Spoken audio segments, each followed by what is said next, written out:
Okay, so in this video we're going to be talking about dividing radicals and in particular square roots.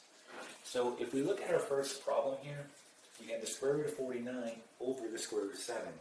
So let's work on simplifying this down.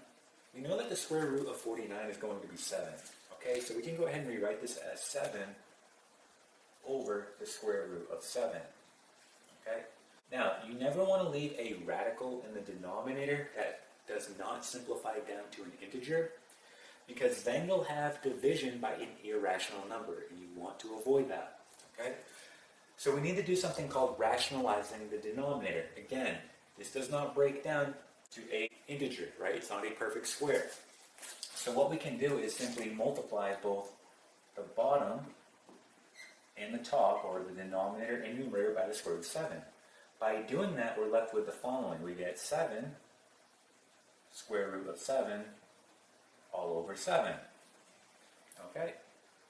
And then we can see that, well, our 7 simply cancel out, so we're left with the square root of 7. This here is going to be your final answer. Okay?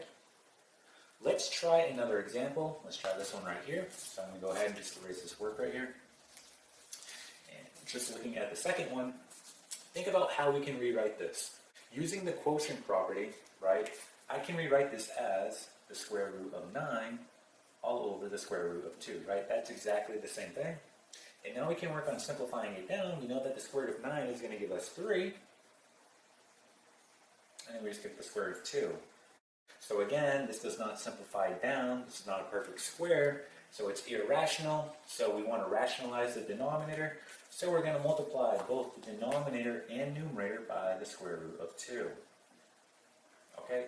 And by doing so, we're left with the following. We get 3 square root of 2 all over 2. And this here is going to be our final answer. Okay, so that's dividing radicals and in particular square roots.